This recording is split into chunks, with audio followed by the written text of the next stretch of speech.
Hey, Joel, how are you doing? There. Very good. And you? Nice to...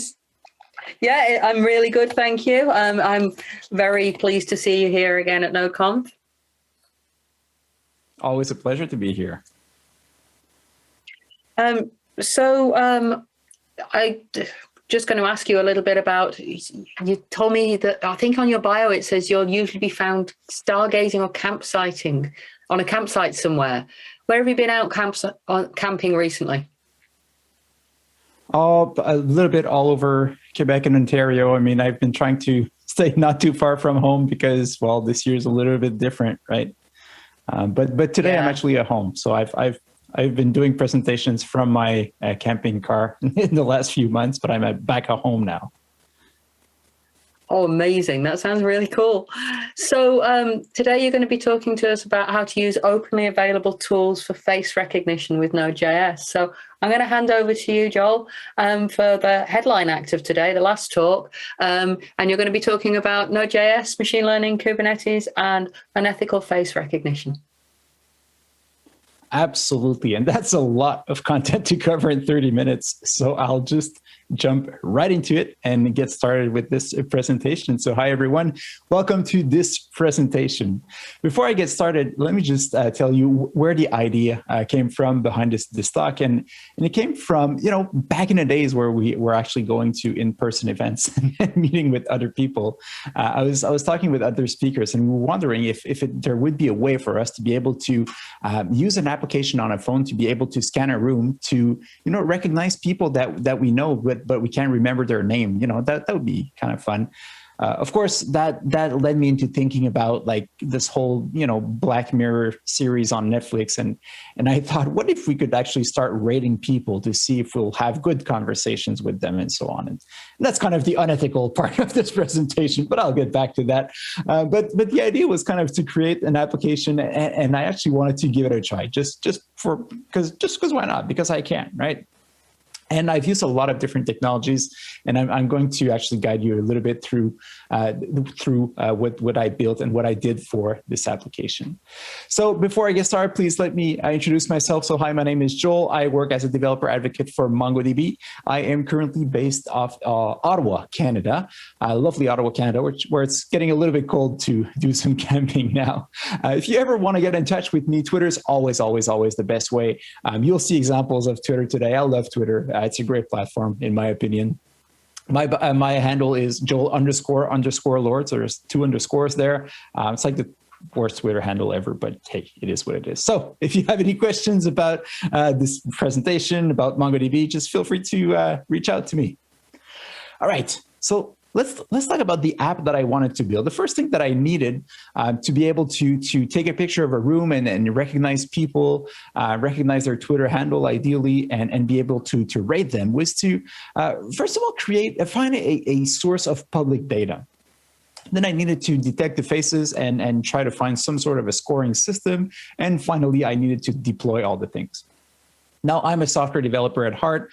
I must confess, like I've usually built my application and send that over to an ops team, and they take care of deploying it. So, but I figured this would be a nice try for me to explore different technologies and get a little bit out of my comfort zone.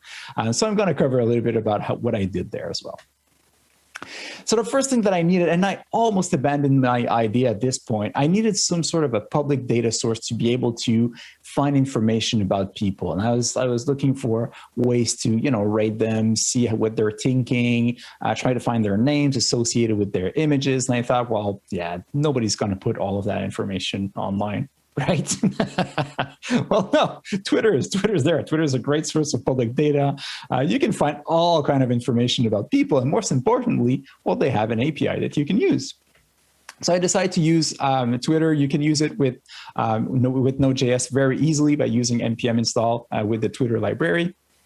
And then you can have access to all the different REST calls that are available to you. They've got a good documentation. Feel free to take a look at it, and they'll explain each one of those different calls. But the most important part is that you can actually create streams. So in this specific example, and I'll share my slides at the end, but in this specific example, I'm just creating a stream. And of course, you don't want to have all of the tweets because your laptop will blow up. But you need to pass in a filter. So I'm getting a stream for all statuses, which is the word in the API for tweets, and I'll give it a filter, which is just my list of followers, and I'll use that as my stream. Now, each time that there's a tweet coming in, then I can extract the screen name, I can get the latest tweet, and so on and so on and so on. So this slide is actually connected to my Twitter feed. And if you follow me, you might appear on there. So now's a good time to tweet, or just hold your tweet because I'll have another screen like this in just a few seconds. But you can see here that I'm actually listening in on those. And each time that there's a tweet by one of my followers mentioning one of my followers or a retweet of one of my followers, it actually gets displayed here. And I get the profile image as well as the Twitter handle of the person that actually tweeted that. So I'm able to get a little bit of information about you. Be careful, there's a rate limit. You'll have to, when you're using Twitter, limit it to 900 calls per 15 minutes. You'll probably need to throttle some of your calls or cache your information. I was using NodeMon when I started, and every time I started the application, it would hit Twitter to get information about my followers, and I would quickly reach my 900 calls for 15 minutes, and then I had to wait 15 minutes, which is not the best way to be able to be very productive. All right, so now I've got your tweets, and now what? Well, now's the time to start rating you, right? Remember, that was my whole unethical goal here. I wanted to be able to give you a rating to see if I wanted to talk to you at a conference. So those are the criteria I decided to use. You need to be one of my followers. That's a limitation of the Twitter API that I've decided to use. You need to have some sort of a good following. You follow other people. So I took things that I can mathematically, represent. Making sure that your tweets are generally positive. We'll use some machine learning for that as well. So this is kind of the scoring that I did. To do that, I've used, of course, some machine learning, which is, I think that's the best picture to describe machine learning, in my opinion, by far. So I needed machine learning to score, making sure that you've got good sentiments, and also to do the face recognition part. Right. So machine learning, just a way to, you'll give some training data to your algorithm, and in the end, it will start making decision without being explicitly programmed to do so. So there's a lot of little things that you can do. You can start using TensorFlow to do that. Now, TensorFlow is hard, to put it lightly. It's a complex library. It's a complex tool to use. Actually, machine learning itself is kind of a complex topic. I thought, I have a background in physics, and I would be able to do some mathematical representations and all that stuff. But it turns out that it's a little bit harder than that. And that's why there are some real data scientists, not wannabes like me, right? So training a model can be really hard. It can be complex. You'll have to understand what's going on with TensorFlow, how that works, or any other library that you want to use. And then you've got to train it. So you need a lot of data in order for you to be able to train. And if you're using a cloud service, well, that can actually cost a lot of money. But as I was digging through this and trying to find a solution, then I realized that, hey, there are some pre-trained models that are available. And if you're tinkering, if you're playing around with machine learning, and even for some business cases, there's a good chance that there is a pre-trained model that is available for you to use. And that's what I decided to use. I've decided to use my pre-trained models with faceapi.js. And you've got the link right here, which is an open source library to do face detection in different things. So I decided to give it a try. And you can see here that my slide deck is actually a React application. And this is a canvas, and it was able to detect the face in that image. Of course, that was an image of me sitting right in front of my camera. So I figured that's kind of easy for the algorithm to detect. So I've tried, hiding in a corner, and actually it still detects pretty good. I've decided to really trick the algorithm and try to remove my glasses. Haha. And then I realized if I don't have my glasses, it's actually easier for the algorithm to detect me. But I'm used to seeing my face with glasses, so I didn't realize that at first. So cool. I can do face detection with that. It works really well. Works relatively quickly as well. The other thing that we wanted to do is to detect face landmarks. So face landmarks is a first step towards face recognition. What it will do basically is that it will recognize different landmarks in your face. It will take, in this case, 68 data points. It will try to rotate the image as if you were facing the camera, and then it will calculate the different ratios between those points. And that is your face description. So that's what we're going to use. You can kind of see it here. If I take that first image that I had where I was facing the camera, you can really see my jawline, the mouth, my nose bridge, and so on. So you can really see those different face landmarks. Another fun thing that you can actually do with Face API, not that I've used it, but it's so much fun, I couldn't just go without talking about it. You can actually do face expressions as well. So of course, I had to try different things. And you can see here, this is a mix of angry and surprise. So. All right, so to use Face API, you can import it you can use it either in Node.js or in your browser as you wish. That was very convenient for me, so I was able to explore with it in my browser as I'm doing right here, but then I was able to reuse that exact same code inside Node.js. Then you load your models, which are available as part of the Git repository. And once you have those models, you take a canvas, draw an image on top of that canvas, and then you use the face API.detect all faces method, which will detect the faces with the landmarks if you need them, and so on. In the face descriptors if you need them to do face recognition eventually. There's also some draw methods, so yeah, you can directly draw on the canvas. This is actually what I've used for the demo that I've just shown. All right. But what about face recognition, which is really the topic that I wanted here? Well, you can see here that I've trained this model with an image, and then I can take my image that I had earlier, and we can see that it can actually detect me accurately, 100%. Well, yeah, I guess I kind of cheated because I'm using the same image, right? So let's try to take a different image, different context, different background, different clothing, different everything. If my laptop allows me to do it, because it's slightly overheating. I'll see if this actually works. All right, I'll give it a try here. Once again, let's see if we can try this again. Whew. Seems like it's back. Oh no! Oh. Let's give it one last try. One last try. I had such a good timing. Oh, okay, I think I can still load the image and it might work. Let's see. There you go. There you have it. Okay. So you can see here that I was accurately detected here on this image, different background, different clothing, different angle, like everything, and it actually managed to detect my face. Another interesting thing that you can actually do, and you can see here that there's an unknown person, which is actually not an unknown person. That's my lovely wife. And I've trained now with multiple faces of myself to get a better accuracy. And I've also added an image of my wife with sunglasses on, in this case. And let's try if I can actually run this image one last time. And that's a small side note. It is somewhat hard to do that face recognition on a simple laptop. But we'll give it one last try. There it goes.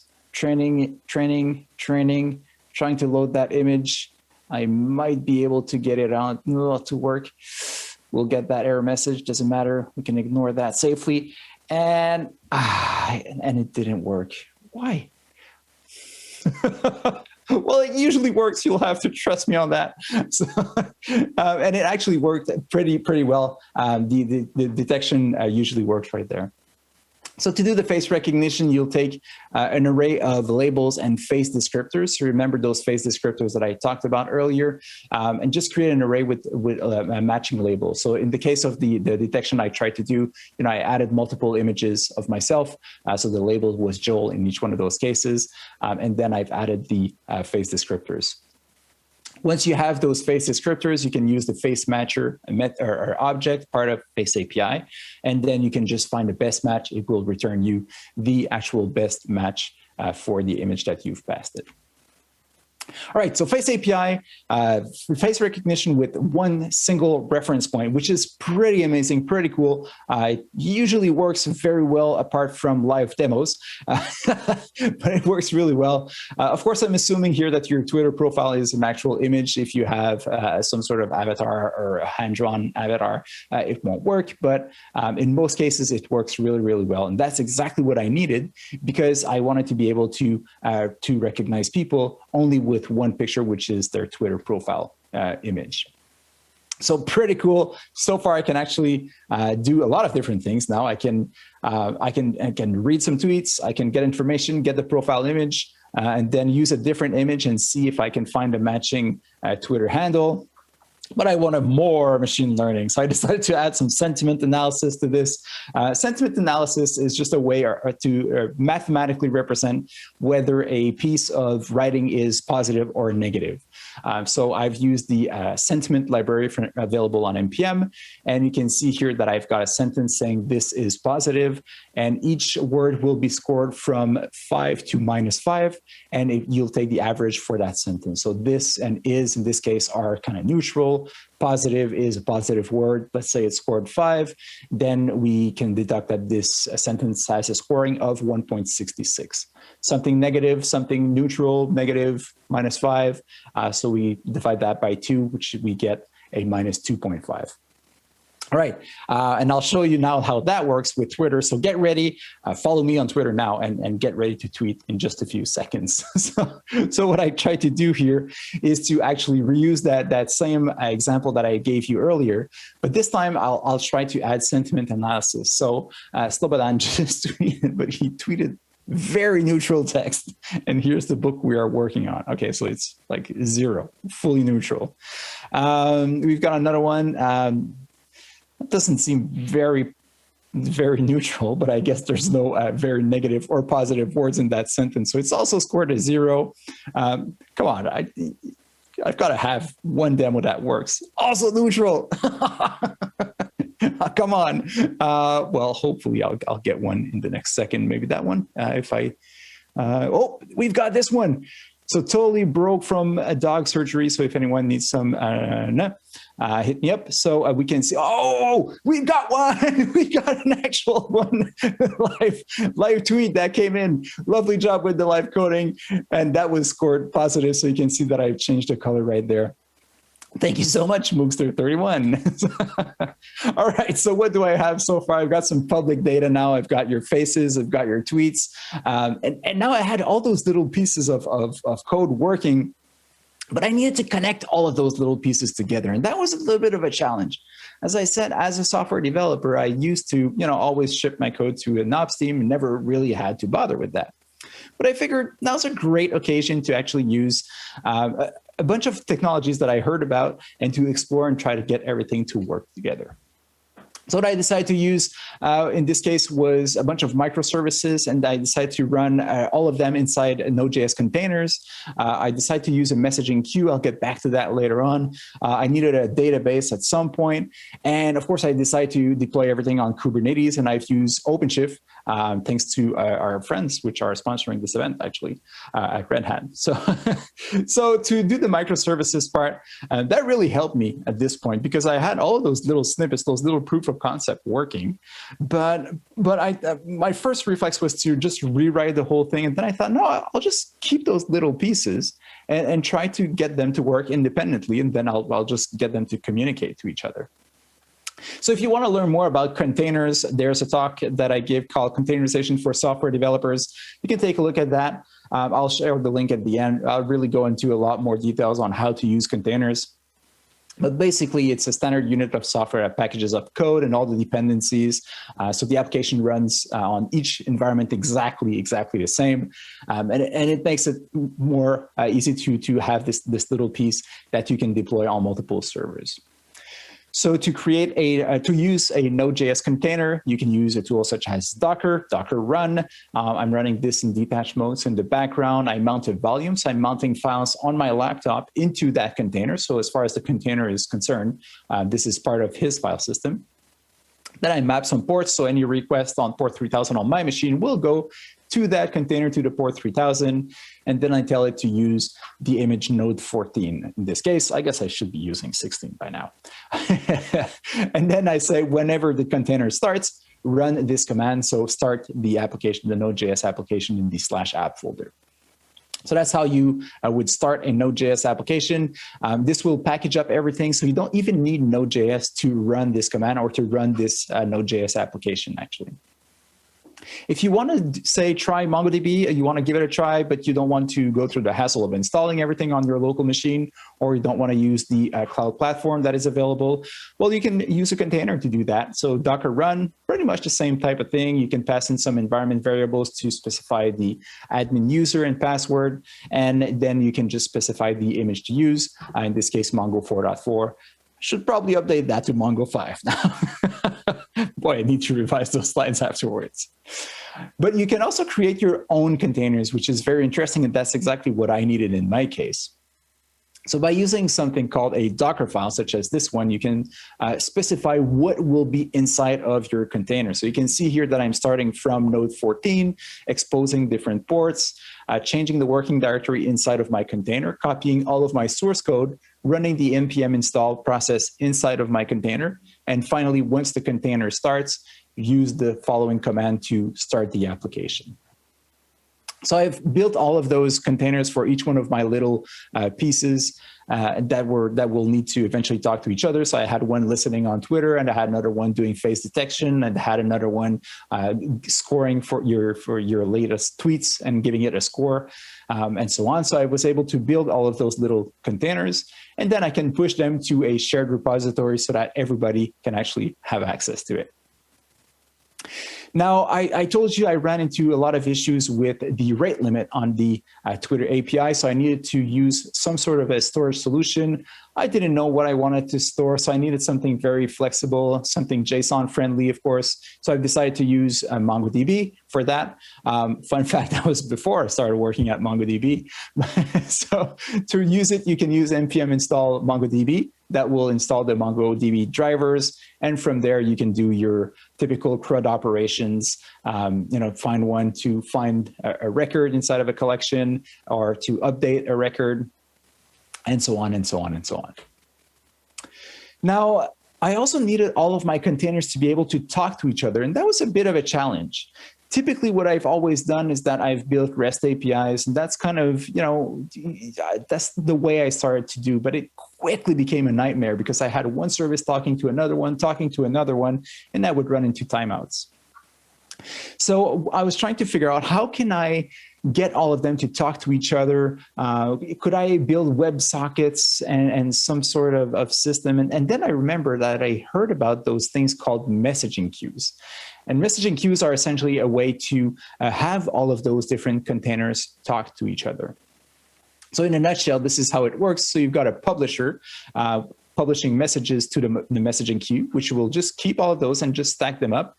And there's a consumer that is ready to consume those messages and do something based on those messages. So as soon as it's ready, it will just pick up the first one that came in, process it, and then take the next one. That is very convenient. In my architecture, I had things like a Twitter doing detection. So whenever there's a new Twitter follower that was detected, it would send a message to my messaging queue, and that would be picked up by a consumer, which would detect if there's a new face, detect if there's a new tweet, and so on. And then dispatch messages to all the other services. So there's another, so my consumer became a publisher for my face detection microservice. And that one would be a lot slower. So the messages would start to stack up. So one thing that you can do is just add more consumers to actually process those messages faster and faster. To use a messaging queue, you can use the AMQP-lib library available on NPM, and you connect to your server, create a channel, and then you can send a message to the queue. So the syntax is relatively straightforward. To consume a message, very similar syntax, but instead of sending a message to the queue, you will consume, and this callback will be triggered each time there's an incoming message or a message that is ready to be delivered. RabbitMQ, they've got a great getting started guide. If you're interested in using them, I strongly suggest that you take a look. Once again, I will have the link at the end. All right, now I needed to deploy all of those things. So I had a bunch of different containers. I needed to deploy everything. I decided to use Kubernetes because why not? Kubernetes Kitchen is a talk that I give that also actually goes into a lot more details on what Kubernetes is. Fun little talk if you want to learn about Kubernetes. But what you need to know for now is that it's just a system to automate the deployment and the scaling of your containerized applications. So it's just an orchestrator for containers. It makes sure that all of your containers are running at any given time. If you need to spin up more or less, it's very easy to scale up or down, and it takes care of all the networking between all of those containers for you. So that's a very convenient thing as well. So you'll need three different things. You'll need pods, which are almost equivalent to containers. You will need deployments, which describes how many pods do you want at any given time. And you've got services, which is how to expose them to your network. So this is what my application actually looks like. I've used Red Hat OpenShift for that. So you can see all my microservices communicating with the RabbitMQ server right here with my Mongo database. And so all of those microservices are all working hand in hand. So what about a very quick final demo of what my application actually works, if it works. So if I take one of the last pictures that, will it let me actually run it? One of the actual last pictures that I took at an in-person event with different people. And I guess, I guess I might not be able to run it. And let's give it one last try. I had a screenshot just in case, but looks like I might get it to work. Anyways, I'll describe what's going on just as it's trying to load it, just in case it doesn't load it. But in this image, you can see a bunch of different people, and there's a score for each one of them. And it actually does a pretty good job at doing the face detection, which is too bad because I really wanted to show the face detection today. So it did a really good job. It also gave a rating to each one of those people, which is a fun thing, and it was fun to see those ratings. But unfortunately, one of them was actually had a very, very bad score. So which led me to, in theory, according to this application, I should probably not talk to her anytime when I see her at a conference. Of course, all of my application was built for fun. There's a bunch of different biases that I added in there. There's a lot of different things that I did, and I knew that I would get an absolutely horrible score. But those were known biases, and I was perfectly conscious, and it was built for fun, right? But if you're actually using machine learning, that's one of the things that you'll need to keep in mind, though. You'll need to be really, really careful about those biases. There's a lot of documented cases about machine learning algorithms that would continue to support biases that people had when they've implemented the application, whether they were conscious or unconscious. A lot of biases against people of color or based on the gender. So if you're going to build some machine learning algorithms, be really, really careful about that. That is pretty much what I wanted to leave you with. So a few links that I'll leave at the end, all available on the same page. So containerization for software developer and Kubernetes Kitchen, two talks that if you want to learn more about deployment, RabbitMQ, great getting started guide. Face API.js is the library that I've used for face recognition. Thank you very much for being here. Everything is available at easyurl2/unethical. And if you have any questions, feel free to hit me up on Twitter, always the best way. So Joel__Lord. Thank you so much. I managed to actually do it. While I'm actually waiting for questions to come in, I'll still give a try to my demo as I'm trying to answer some of the questions because I really wish it would work. So.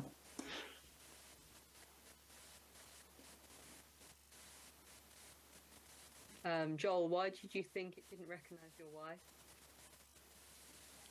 All right, so I'll take a look to see if there's any question in the chat. Oh, looks like I'm back, but I cannot hear anything. Yeah, I think that we've got to both be on the stage for you to be able to hear me. So there was a cheeky question from Raul, which was, why did you think it didn't recognize your wife? I think it's just I don't, for some reason, my laptop today is having a hard time. We probably have too many containers running at the same time. I also have a version of OpenShift running on this laptop. So I think it's just a matter of loading those models, and loading that model actually takes a few seconds, or almost a minute in my case, apparently. So there's a lot of different things going on. So I think that is why it didn't work, because usually it works. So well, I'm going to blame it on Zoom, because Zoom takes up a huge amount of CPU for my machine. So, and it sounded like certainly doesn't help. So, Joel, why use messaging queues rather than REST APIs?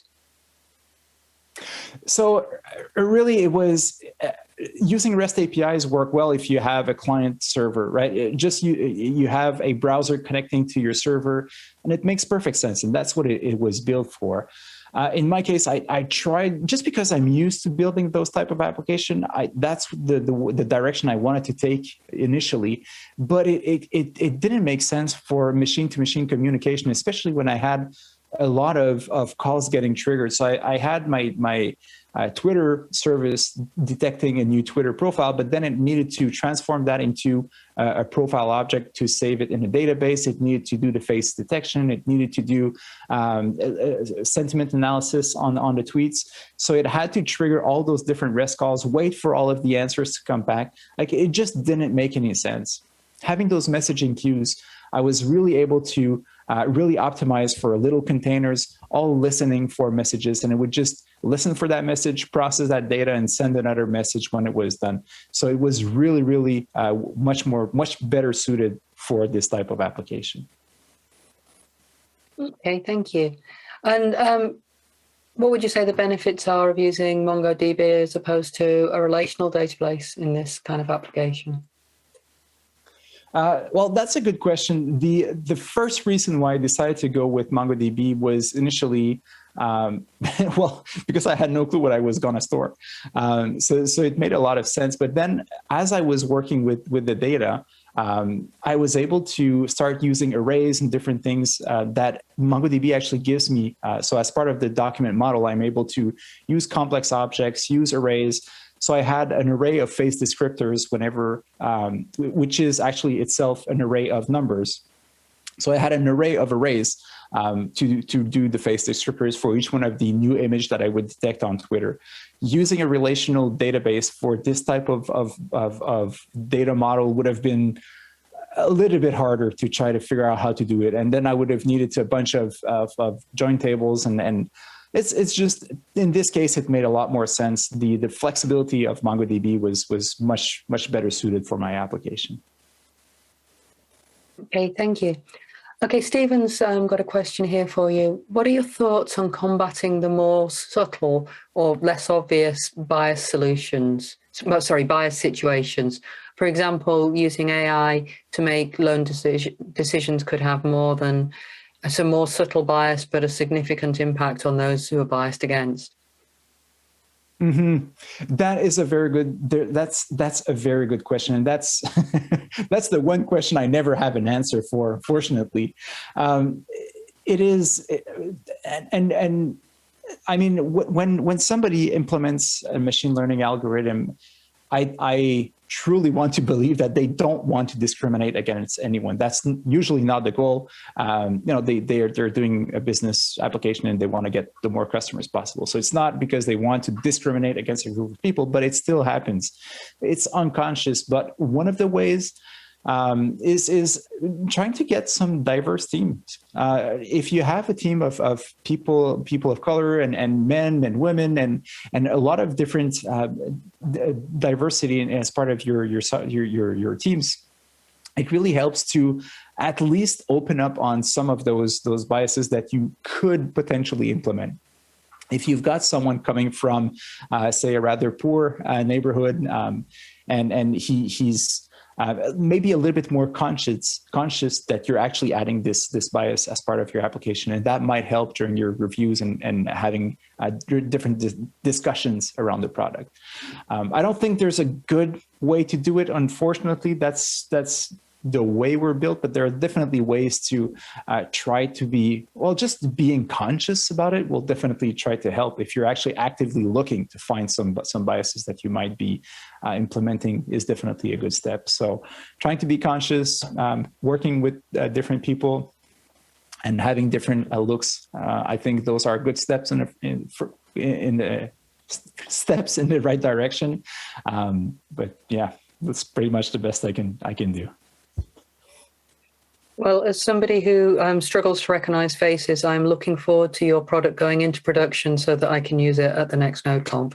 So please don't. Thank you very much. Thank you very much for your presentation. It was really interesting.